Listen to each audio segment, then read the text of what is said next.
ነይ ቤተሰብ አንድ ጋ ነው። አንድ ጋ ናችሁ እና በልሽ። ቆይ አንተ ለወርቅ አሰሳ ነው አለን እኮ። ቆይ ስማኝ፣ የቤተሰብም አለ። ቆይ አንድ ጋ ናችሁ? አዎ ወንድማን ምንና ምን ምን እንደምትመስሉ መልካችሁ ምን ይመስላል? በቃ ቀንድ አለን።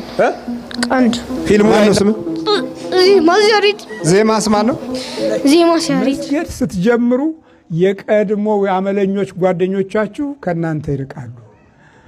መስገድ ስትጀምሩ ማንም ሳያስኮርፋቸው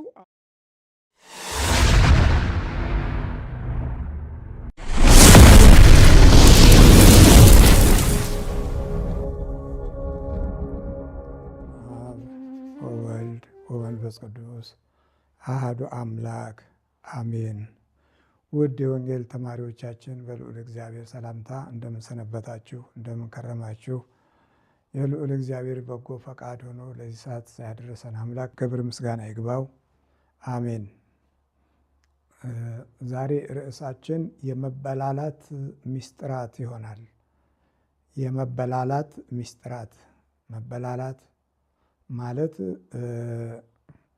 የሚስማማው መብላት የሚለው የሚስማማው ለምግብ ለተመጋቢ ፍጡር እና ደግሞ ተመጋቢ ሆነው የሚኖሩ ሰዎችንና እንስሳትን የሚመለከት ሲሆን ይሄኛው የሚመለከተው የመበላላት ምስጢር መናፍስታዊ መሆኑን ደግሞ እንማራለን። መናፍስታዊ የሆነ የመበላላት ባህሪያት ትንቢተ ኢሳይያስ ምዕራፍ 9 ቁጥር 21 ላይ እንዲህ ይላል፣ ወይበልዖ ኤፍሬም ለምናሴ ወምናሴ ይበልዖ ለኤፍሬም።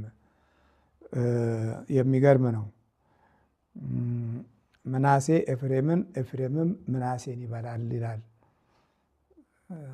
ይሄ መበላላት ነው። ሰዎች በማያውቁት ዓለም ውስጥ መኖራቸውን ለብዙዎቹ ግልጽ አይሆንላቸውም። በዚህ ምድር ላይ ስንኖር የሚታየውንና የማይታየውን የፈጠረ አምላክ እንዳለ ለማመን ብዙዎቹ ይቸገራሉ። በዚህ በክፉ ዓለም ውስጥ ስንኖር ደግሞ ክፉ የበለጠ የሚጋርድ መሆኑን በመጽሐፍ ቅዱስ ተደጋግሞ ገልጾልናል፣ ተምረናል። እንግዲህ ምናሴ ኤፍሬምን ይበላል፣ ኤፍሬምም ምናሴን ይበላል የሚል ቃል እዚህ ላይ እናገኛለን። መበላላት ምንድን ነው?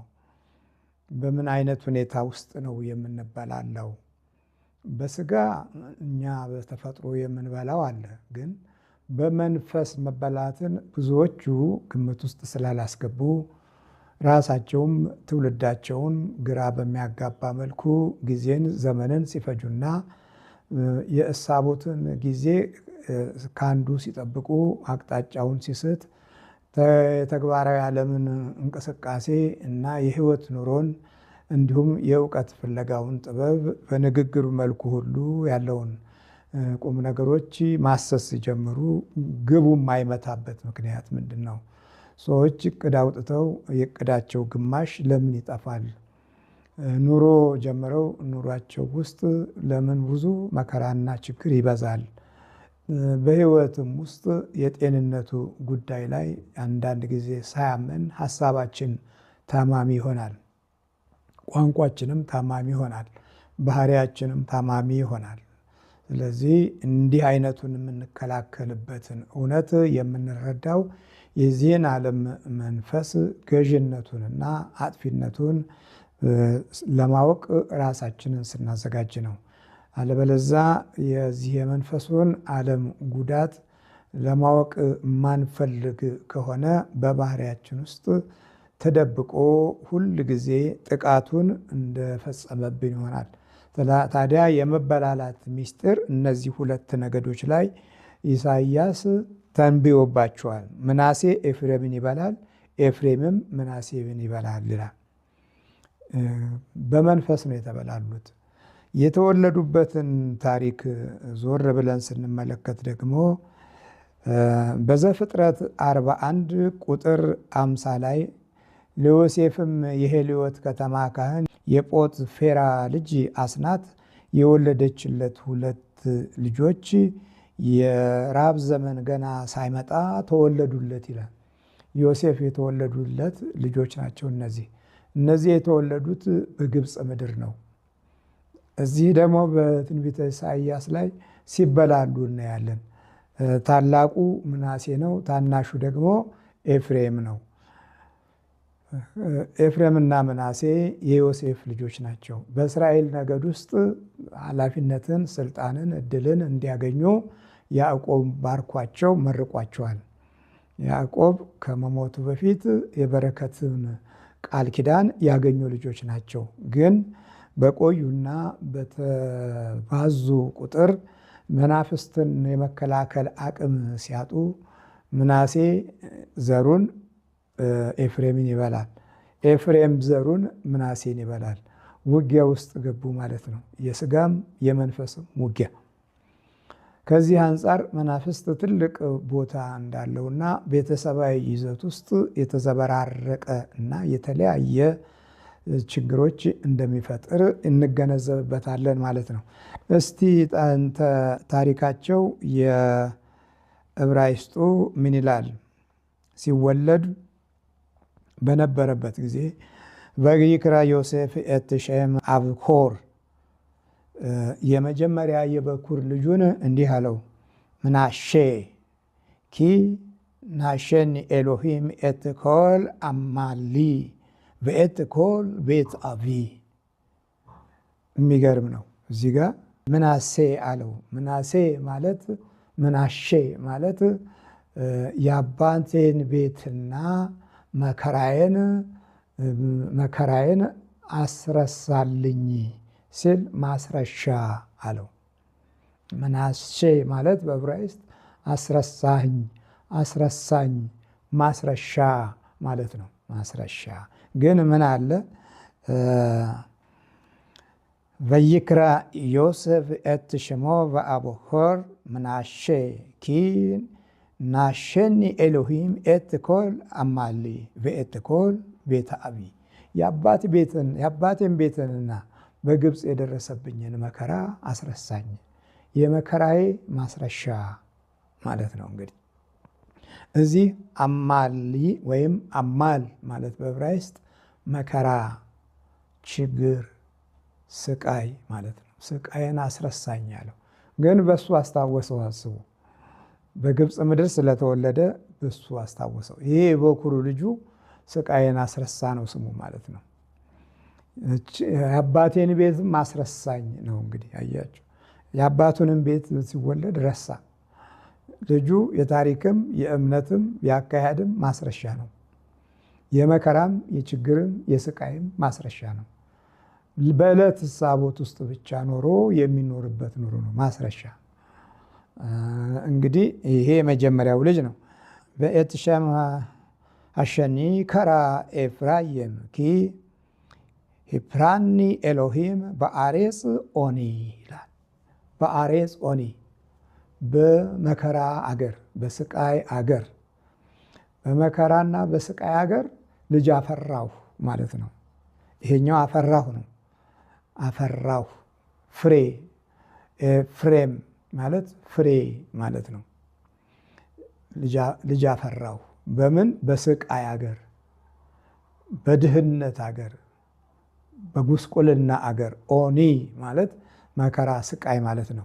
ቢን ኦኒ ብላ አይደለ ብንያምን ያወጣችለት። ቢን ኦኒ ማለት የስቃይ ልጅ፣ የመከራ ልጅ። ኦኒ ማለት ስቃይ፣ መከራ፣ ጉስቁልና ማለት ነው። እንግዲህ ይሄ የመጀመሪያ ስማቸው ነው። በመጀመሪያ ሲወጣ የስማቸው ትርጉም ዮሴፍ የበኩር ልጁን ስም ምናሴ ብሎ ጠራው እንዲህ ሲል፣ እግዚአብሔር መከራዬን ሁሉ የአባቴንም ቤት አስረሳኝ። ሁለተኛውን ስም ኤፍሬም ብሎ ጠራው እንዲህ ሲል፣ እግዚአብሔር በመከራዬ አገር አፈራኝ አለ።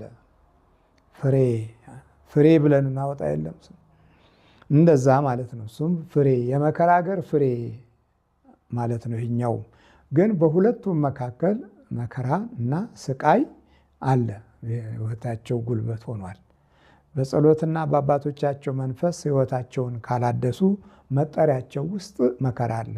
አባትየው ሲያስታውስ መከራን አስታውሷል። ብዙዎቻችን ችግሮችን በሙሉ እንረሳቸዋለን። የምንረሳው ከጥጋብም ከድህነትም ከጉስቁልናም መምጣት ብቻ አይደለም። በተፈጥሯችን ክፉ ማስረሻ አለ። ይሄ ክፉ ማስረሻ ሕይወታችንን ወደ ክፉ ፍሬ ለመለወጥ የሚታገለን ጠላት ነው። እዛ ደግሞ በትንቢተ ኢሳይያስ ምዕራፍ 9 ላይ ኤፍሬም ምናሴን ምናሴም ኤፍሬምን ይበላል አለ። ወንድማማቾች ተባሉ ማለት ነው። ይሄ ምስጢራዊ የሆነ መናፍስታዊ ቡዳነት ነው። አንዳንድ ጊዜ ቡዳ የሚለውን ቃል እንፈራዋለን። ስንፈራው በእኛ ውስጥ እንደሌለ አድርገን ደግሞ እናወራለን። የቡዳነት መንፈስ መለኪያው ጸሎት ሲከለክለን፣ በጎ መንፈስ ከውስጣችን ሲጠፋ፣ ለአምልኮት ራሳችንን ማዘጋጀት ሲያቅተን፣ ጸሎትን ስንፈራው፣ መስገድን ስንፈራው፣ የዛን ጊዜ ጠላት በባህሪያችን ውስጥ ስር የሰደደ ገጽታ አለው ማለት ነው። እንግዲህ ይሄ ነው በዚህ በመናፍስቱ ዓለም ውስጥ ያለውን ትግል የምናውቅበት አንዱና ትልቁ ቡዳነት ቤተሰባዊ ጉዳቶችን ያስከትላል። መጀመሪያ መነሻው በምቀኝነት በቅናት ይሆናል። በቅናት በምቀኝነት ውስጥ የሚገባ ትውልድ ወደ ጣዖት ለመሄድ ቅርብ ነው። ጣዖት ሄዶ በነፃን መመለስ፣ በነፃነት ወደ ቤት መግባት አይቻልም። ለሰይጣን ሰግዶ ለክፉ መናፍስት ተንበርክኮ ውቃቤንና አጋንንትን ጠይቆ ለጠፋብህ ነገር፣ ለተበላሸብህ ነገር፣ ለወደመብህ ነገር እንዲህ አይነት ሀሳብ ለሰይጣን አካፍለህ ወደ ቤት ስትገባ የዛን ጊዜ ክፉ ተከትሎሃል ማለት ነው። ከተከተለ በኋላ ይሄን አርግ፣ ይሄንን ወርውር፣ ይሄን በትን ከተባለ በኋላ መተትና አስማትም ሁሉ ጭምር በሌላው ላይ ጉዳት ካደረሰን ወደ ቡዳነት በቀላሉ እንቀየራለን።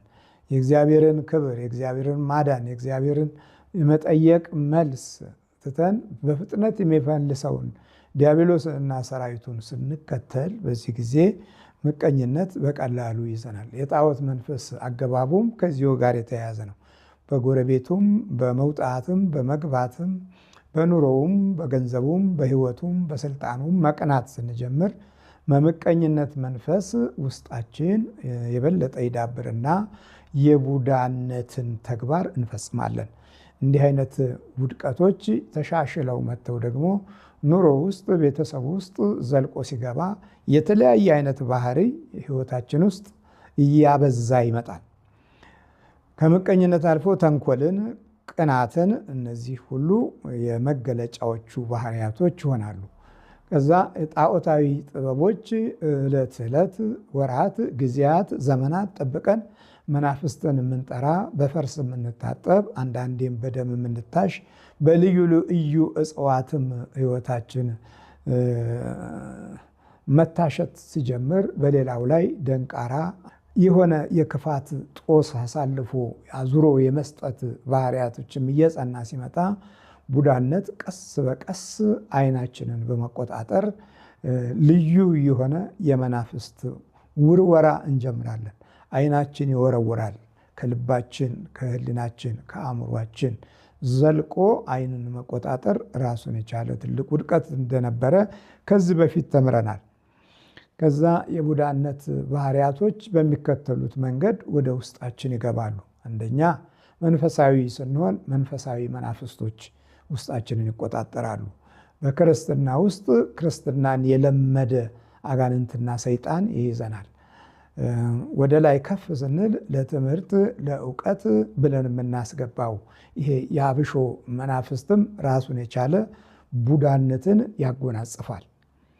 በባህሪያችን ላይ ትልቅ ስልጣን እንዲኖረው ሕይወታችንን ስለፈቀድንለት አይናችንን ከመቆጣጠር አልፎ ስር የሰደደ ጥቃት ለማድረስ ዝግጁ ይሆናል ማለት ነው እና በመዋረስ ደረጃ ስንዋረስ ክፉን ስንዋረስ ክፉ ነውና በክፉ እይታ ውስጥ መልካምን ማቅረብ አይችልም። ስለዚህ መንፈሳዊ ቡዳም እንሆናለን። መንፈሳዊ ቡዳነት መገለጫው ትልቁ ሁል ጊዜ ሰላም ማጣት፣ ለሌላው ሰላም መንሳት፣ ቅንና ርኅራኄን አለማድረግ፣ የበጎነትን መንፈስ አለመልመድ፣ ትልቅ መንፈሳዊ ቦታ ሆኖ መልካም መናገርን አለማወቅ፣ የአንደበት ክፉነት፣ ልዩ ቋንቋችን መሆን፣ እነዚህ ሁሉ የመሳሰሉት ከመንፈሳዊ ወንጌል ብርሃን የራቀ መሆኑን ስንመለከት ያም መንፈሳዊ ቡዳ ነው ማለት ነው።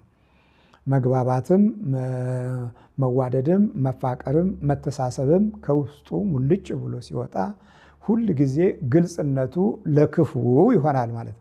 ለክፉ ነው ወዳጅነቱም ግልጽነቱም ክፉን መምረጥ ነው። መልካም ሰው እንኳ ቢሆን መልካምነቱን የምንጠላ እንሆናለን። ስለዚህ ምናሴ ኤፍሬምን በላ፣ ኤፍሬም ምናሴን በላ፣ ወይም ምናሴ ኤፍሬምን፣ ኤፍሬምን ምናሴ በላ ማለት ይሄ ነው ማለት ነው። ወንድም ወንድሙን በላ ማለት ነው። በቤተ እግዚአብሔርም ውስጥ ይሄው ነገር በገሃድ የሚታይ እውነታ ይሆናል። የመንፈሳዊው ሰይጣን ዓለም ደግሞ በቀላሉ እንደዚህ በጠበል የምንላቀቀው አይደለም። ዛር ማለት ከቤተሰብ ወደ ቤተሰብ እየተሸጋገረ የሚመጣ መንፈስ ነው። ዛር ከመባሉ በፊት ግን በሶስት መንገድ ይገባል።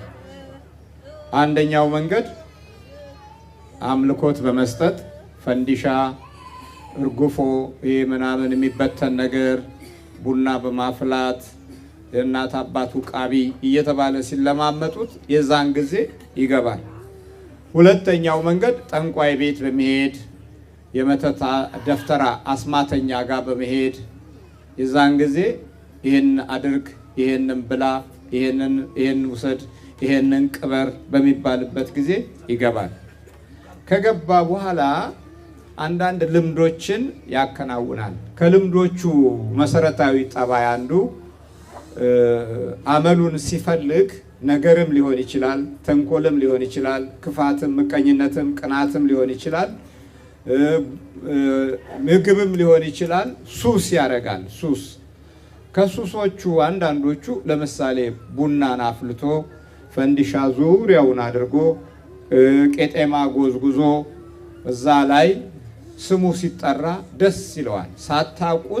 ሳታቁት የራሱን ስም እየጠራ የአባት እናቴ ውቃቢ እያሉ ስሙን እንዲጠሩት ይገፋፋል። ከዛ በኋላ ምን ይሆናል ማለት ነው? ዛር ይሆናል። ዛር ማለት የዘር ማለት ነው። የዘር መንፈስ ማለት ነው። ይህ የዘር መንፈስ ያለባት እናት በምትወልድበት ጊዜ ልጁ ላይ አይነ ጥላ ሆኖ ይወለዳል። ሁለት ጊዜ ደግሞ መጠቃት አለ። ሁለቱም የሚጠቁት ምንድን ነው? የሚያጋባቸው መንፈሶች በተመሳሳይ ሁኔታ ይገባባሉ። ለምሳሌ አንድ ሚስት ላይ ዛር ካለ ወንዱ ላይም ዛር ይኖራል። እነዚህ ዛሮች ሴትና ወንድ ከሆኑ እየሰማችሁ ነው? ሴትና ወንድ ከሆኑ አብረው ይጋባሉ። መንፈሶቹ ይጋባሉ፣ ሰዎቹም ይጋባሉ። በዚህ መካከል የሚወለዱት ልጆች ከመንፈሱ ጋር አብረው ሆነው ይወለዳሉ። ክርስትና ሲነሱ አብረው ይነሳሉ። መንፈሶቹ አብረው አንዳንድ ጊዜ ተለይተው ይወጣሉ። አንዳንድ ጊዜ ደግሞ የተመሳሰሉበትን እምነትና ሁኔታ አንድ ጋር አድርገው አብረው ይነሳሉ። ይሄ ማለት ቤተ ክርስቲያንን ወይም ክርስትናውን ለመለማመድ እድል ያገኛል ማለት ነው። እናትና አባት ላይ ያለው ኃይል በለመደው መልኩ በልጆችም ሕይወት ውስጥ ይሄንኑ መንገድ ይለምዳል። ቅዱስ ቁርባን በሚወስድበት ጊዜ ይወጣል፣ ይሸሻል። በሌላ ጊዜ እንደገና ተመልሶ ይገባል። ከዛ በኋላ ያንን ቤተሰብ በለመደው መልኩ ፈተናውን ይቀጥልና በመጨረሻ ምናልባት ጊዜ ገጥሞት ከተያዘ የዘር ነኝ ይላል። የዘር ነኝ ሲል ዛር ነኝ ይላል። ዛር ማለት የዘር መንፈስ ማለት ነው። ይሄ እንግዲህ ቤተሰብን ይለምድና 3፣ 4፣ 5 ትውልድ እየገፋ ሲመጣ አብሮ እየተሽቀዳደመ የመውረስ ባህሪ ያለው 7፣ 8፣ 9 ትውልድ 11 ትውልድ ዝም ብሎ ይሄዳል። ማቋረጫው ግን ወደ ክርስቶስ ሥጋና ደም ሲቀረብ ብቻ ነው። ይህንን የዘር መንፈስ ማቋረጫው የዘር መንፈስ የመኖር ምልክቶቹ አንዳንድ ነገሮች ማወቅ ያስፈልጋል። ሲኖር በመጀመሪያ ደረጃ ትከሻችንን ይከብደናል። ያለበት ቦታ ላይ ይሄንን ይከብዳል ወይኛውን ይከብዳል፣ አሊያም ሁለቱንም እንዲህ ረግጦ እንደሚጫን አይነት ጫና ይሰማናል። ይሄ ማለት መተት አይደለም። ይሄ በአብዛኛው የዘር መንፈስ ነው። እዚህ ጋር ኩንታል የተሸከመ ያህል ይከብዳል ማለት ነው። ሌላው ሁለተኛ ባህሪው ደጋግሞ ያዛጋል። ደጋግሞ የሚያዛጋው አመልና ሱስ በህይወት ውስጥ ስላስቀምጥ ነው። ለአንዳንዶቹ ቡና ብቻ አይደለም ሱሱ፣ ነገርም ነው። ነገር መናደድ፣ መበሳጨት፣ ቶሎ ቶሎ መቆጣት፣ እነዚህም የመንፈሱ ሱሶች ናቸው። ምናልባት ያልተናገሩ ጊዜ ያዛጋቸዋል፣ ያልተናደዱ ጊዜ ደጋግሞ ያዛጋቸዋል። ቡናም ቢጠጡ ደጋግሞ ያዛጋቸዋል። ይሄ ማለት የዛሩ ባህሪ ከሰውነት ውስጥ ተዋህዶ ጤናን ሳይነካ አመልና ሱስ ሆኖ የነገርና የተንኮል ሱስ ሆኖ ይቀመጣል ማለት ነው። አንዳንድ ሰዎች መተት ቀጥታ የሚመትቱብህና በምቀኝነት የሚነሱት ውስጣቸው የዛሩ መንፈስ ስላለ ክፋት ካላከናወኑ አይረኩም። አንተ ላይ ካልመተቱ፣ ጨርቅን ቆርጠው ወደ ጠንቋይ ካልወሰዱ አይረኩም። ለምንድን ነው የማይረኩት? መንፈሱ በእነሱ ህይወት ውስጥ ተንኮልን እንደ ግብር አድርጎ ስለሚይዝ ነው። ግብር ነው ያ ራሱ። ምቀኝነት ግብር ነው። ክፋት ግብር ነው። እንዲህ ካደረጉለት ሰውነታቸውን ወይም ጤናቸውን አያማቸውም፣ አይነካቸውም። እድላቸውንም ከፈት ያደርጋል። ለምንድን ነው የሚከፍተው? ግብር ነዋ። እዚህ አንድ ነገር ካልገበሩ ያንተን ህይወት ለተንኮልና ለግፍ ስራ ካላዋሉት እነሱ አይቀናቸውም።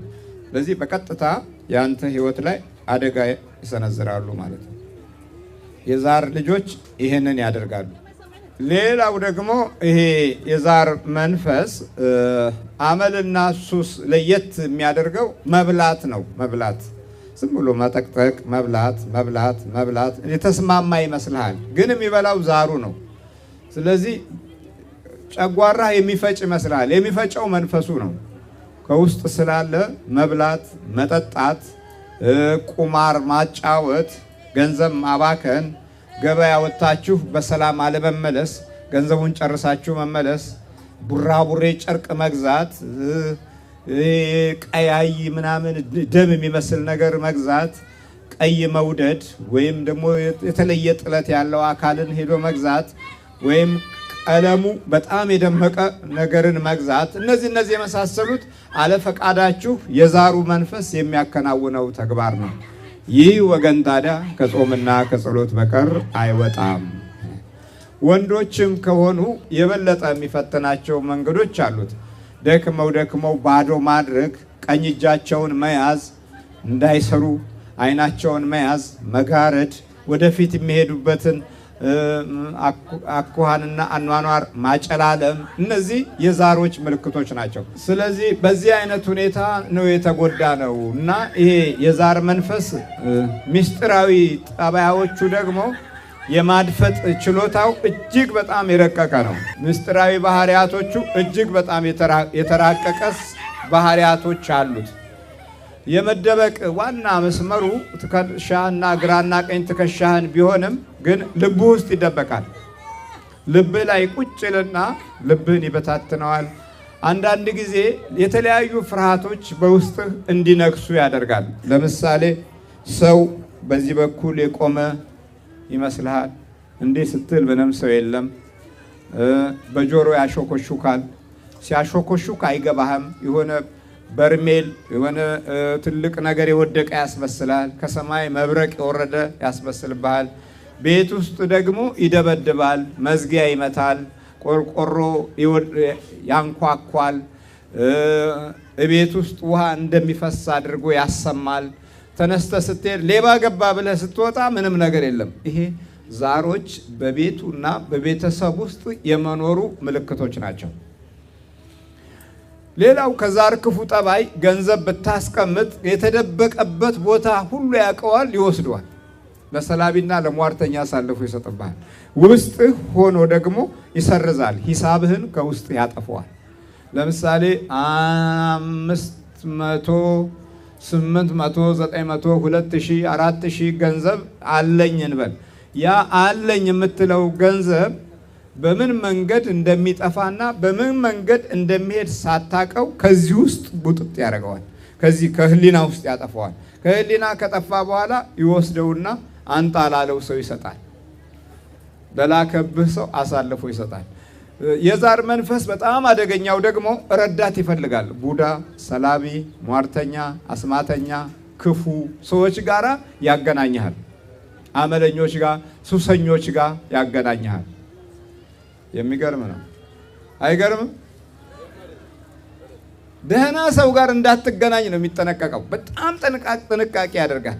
ከከሃዲው ጋር፣ ከተንኮለኛው ጋር፣ ከምቀኛው ጋር፣ ከወሬኛው ጋር ያገናኛል። ይሄ የመንፈስ አንድነት ነው። የመንፈስ አንድነት ማለት ከመንፈሱ ጋር የሚኖር ህብረት ነው። በማርቆስ ወንጌል ያው ምዕራፍ 9 ላይ ይህ ወገን ከጾምና ከጸሎት በቀር አይወጣም። አስታውሱ። ስለዚህ የዛር መንፈስ እጅግ በጣም የረቀቀ ሂደቶችን የተከተለ ነው። ሌላው የዘመኑን መንፈስ ይከተላል። የድሮ እናቶች በትንሽ ነገር ያባብሉታል። ይሄ ዘመናዊው ትውልድ ደግሞ በፋሽን ያባብለዋል። ባለባበስ ይረካል። አሁን ለምሳሌ ባል ዛር አለ፣ አይነ ጥላ ዛር አለ፣ እድለቢስ የሚያደርግ ዛር አለ፣ ትውልድ ከልክል ይባላል። እና ይሄ ዘመናዊው መንፈስ ምንድነው የሚያደርገው? ሴቶችን በሚይዝበት ጊዜ በአለባበሳቸው ምክንያት የተለያየ ባህሪያቶችን ይገልጻል። ለምሳሌ ባል እንዳታገባ ያደርግና ራሱ ባል ይሆናል። ይህ ዛር መንፈስ ስልቱን ከሚለውጥበት ዘዴ አንዱና ዋናው የአለባበስ ባህሪያቶችን ሁለት መንገድ እንከፍለዋለን። አንደኛው መንገድ ዘመናዊው አለባበስ የተራቆተ ጨርቁን የጣለ እብድ የሚመስል ሲሆን፣ ሁለተኛው የድሮ አለባበስ የተዥጎረጎረ ቡራቡሬ ነገር ከቡና ማፍያው ጀምሮ እስከ መካደሚያው ድረስ የተለየ ጨርቅ ይሆናል ማለት ነው። ለግንቦት የሚለበሰው ሌላ ነው። ለመስከረም የሚለበሰው ሌላ ነው። ዓመት በዓል ሲመጣ የሚለበሰው ሌላ ነው እና እንዲህ በመቀያየር መንፈሱ ጊዜውንና ዘመኑን የመምሰል ጠባያት አሉት። ስለዚህ እንዲህ አይነቱ ደግሞ ከጾምና ከጸሎት በቀር አይወጣም። ይህ ወገን ከጾምና ከጸሎት በቀር አይወጣም። እንግዲህ እንዴት ይሻላል? ጾምና ጸሎት ደግሞ ማሳረጊያው የክርስቶስ ሥጋና ደም ነው። በመሆኑም ዛሮች ወደ ቡዳነት ይለወጣሉ። ሌላው ትልቁ አደጋ ወደ ቡዳነት ይለወጣሉ። አንድ ዛር 7 ዓመት ከተገበረ በኋላ ልጆቹን ይበላል። መሻገር ማለት ነው። ከመወለድ አልፎ እንደገና ተሻግሮ የመብላት ባህሪ ያለው። የማይጸልዩ ከሆነ የማይጾሙ ከሆነ የማይሰግዱ ከሆነ ልጆች ይበላል። ወይም ያዩት ነገር ይሰበራል። ለምሳሌ ቆንጆ ብርጭቆ ነች ብላ ካየችው ለምን ቆንጆ አለች ብሎ ሳይሰብራት አያድርም። ብርጭቆ ይበላል ነው በቃ እኛ መልካም ያለውን ያበላሽብናል። ይሄ የዛር መንፈስ መኖር ምልክቶች ናቸው። ባልና ሚስት ሆነው ሲጋቡ ደግሞ አንዱ ሊበላ ይችላል። የሚገርም ነው። ይሄ ደግሞ የተለየ ገጽታ አለው። ካልጸለዩ ሁለቱም አንድ ጋር የመጸለይ ባህሪ ከሌላቸው የአንዱ መንፈስ ለአንዱ አይነ ጥላ ነው፣ ለአንዱ መንፈስ አንዱ አይነ ጥላ ይሆናል። ከዚህ በኋላ ከቤቱ ጭቅጭቅና ጠብ ታዩ ምን እንደምትመስሉ መልካችሁ ምን ይመስላል? በቃ ቀንድ አለን። ቀንድ ፊልሙ ላይ ነው ስም ዜማ ሲያሪድ። ዜማስ ማን ነው? ዜማ ሲያሪድ። ፊልም ትወዳለህ? አዎ። ትምህርት ጣላ? አዎ። እኔ እንኳን አይደለም ግን ምን እንደሚያስጠላኝ አላውቅም። ታዲያ ፊልም ከወደድክ ትምህርትማ መጥላት ግድ እኮ ነው። አዎ። እኔ ግን አላውቅም። ግን እንደዚህ ቅዳሜና እሑድ ነው የማየው ፊልም። ቅዳሜና እሑድ ነው የማየው። ለምንድን ነው የምታየው ግን? ምን ይጠቅማል? አይ ዝም ብዬ በቃ ደስ ስለሚለኝ ነው ማየት። ደስ ይለኛል ማየቱ ደስ ያስደርገኛል። ውስጥን ደስ ይላል። አሁን ቅድም ምን አየህ? ቀንዳም ነገር አላየህም? የሆነ ነገር አይቻለሁ። ታዲያ ይኸውልህ በፊልምህ የገባ ነው። በምትወደው ፊልም አይንህን ይዟል። እሺ እሺ ከአሁን ሰዓት ጀምሮ ታያለህ? አለኝ በጊዜ ነው የተደረሰበት። አለበለዚያ ግን እንዲህ አይነት አካሄዶች ወደ መጨረሻ እብደት ያመራሉ። ምክንያቱም ከፊልሙ ባህሪ ጋር በተያያዘ ራሳቸውን ማጥፋት፣ ራሳቸውን መግደል፣ መኪና ውስጥ መግባት፣ ገደል ውስጥ ተወርውሮ መግባት፣ ሰው መግደል፣ ደም መጠጣት ምናምን እነዚህ በቃ የፊልሙ አንዱ የአክተሩ አሰራርን በህይወታቸው ይተረጉሙታል። በአሁኑ ዘመን ያሉት የሌብነት አሰራሮች ከዚህ ከፊልም አሰራር ጋር የመነጨ ነው። በዘመናችን ያሉት ምርጥ የሌቦች አካሄድ ከዚሁ ጋር የተያያዘ ነው። ከመናፍስቱ ስልት ጋር ተደማምሮ አፍዛ ደንግዝነቱን በማረጋገጥ በእያንዳንዱ ምስኪን ድሃ ሰው ላይ ይሞክሩታል። የዚህ አይነት ምንጩ ታሪኩ ጎዳናው የአውሮፓውያን ፊልም ነው። በል በርታ እንግዲህ። ምን ትምህርትን እኮ አሁን እየፈዘዝክ ነው እኮ የመጣው። አውቃለሁ እንደዛ እያደረኩኝ አሁን ራሱ ፈተና ራሱ ምንም እንትን አልገባኝም። አጠናለሁ ግን ምንም አይገባኝም። ፈተና ላይ ታጠናለህ አይገባም። ታዲያ የፊልም ሰይጣን ተሸክመ እንዴት ይሆናል? ወደ 50 ምናምን ሰይጣኑ በሚያየው አይን ነው የሚያየው እንጂ እሱ በሚያየው አይን አያይም። ፈተናውንም ቢሆን ወረቀቱንም ስራውንም ቢሆን በገባው መንፈስ አይን ነው የሚያየው። በዲያብሎስ አይን ነው የምታየው እኮ። አላውቅም እንደዛው እኔ አላወኩም እንደዛው ምን አልከኝ? አላወኩም እኔ ፊልም እንደዚህ እንደሚያስከትል ፊልም እንደዚህ እንደሚያደርግ አላወኩም ነበር። ፊልም እንዲህ እንደሚሰራ አላወቅም። እና የዲያብሎስ አሰራር በዘመናችን የገዥነቱን ኃይል በተለያየ የስነ ልቦና መውደቅ ምክንያት በስፋት እየተንቀሳቀሰ እንደሆነ አትዘንጉ። ለዚህ ነው ከእግዚአብሔር ከሆነን ዓለም በመላው በክፉ እንደተያዘ እናውቃለን ያለው። በልበርታ አሁን ፊልም የሚባል ነገር በፍጹም ማየት የለብን። አላይም የፊልም ዴኮችን እኮ ቢያንስ ለዜና ብቻ እንጂ ሌላ ማድረጉ አስፈላጊ አይደለም። አሁን እኔ ከዜና ውጪ አላይም። ግን ቲቪ ያለ ቤት ተኝቶ እንዳውም እኔ ተጠግታቲ ሁሉ እያልኩ ቆጣዋለሁ እንጂ እስሩ ገብቶ አይንህን ያማል እያልኩ ሁሌ ጨቃጨቃለሁ። ግን በሰይጣኑ አይን እያየ የራሱን አይን ደግሞ ያበላሽበታል። ነገ የዚህ የአይኑ ብሌኖች በጣም እየጠበቡ አላስፈላጊ ያልሆነ የአይን እንከን እየሰፋ ይመጣል። ምክንያቱም የሚተላለፈውም ሰይጣን ነው፣ የሚያዩም በሰይጣኑ ነው። ስለዚህ የአይኑን ብርሃን ለመቀነስ በቀላሉ ይጠቀማል ማለት ነው። ለጥናትና ለራሱ ኑሮ በሚያደርገው ብርሃን ይልቅ ለዲያብሎስ የሚያውለው የአይን ብርሃን ባጭሩ የአይኑ ብሌን እንዲጠብ ወይም እንዲቀንስ ያደርጋል ማለት ነው። ይሁን እንግዲህ አሁን አይነ በጣም ክፉ ነገር ብቻ እንዲያይ ነው ያደረገብህ። ያንተ የሆነውን አላገኘህም። ምንም ነገር ግን አይኔ በየጊዜው እንደደማ ነው። ጧት ስነሳ በየጊዜው እንዳሉኝ ነው። አይን ቀልቷል ይሉኛል በየጊዜው። አንተ በመስታወት አታየው? አየዋለሁ እኔም ራሴ። እና ምን ትላለህ? እኔ አላቅም ብቻ ፊልም ነው ብዬ ለማቆም አስባለሁ። ግን አታቆም? ግን አይሆንልኝም። ለማቆም ስታስብ አይሆንልህ? በል አሁን በርታ። አሁንማ እንግዲህ መበርታት ነው። በይ በርቻ።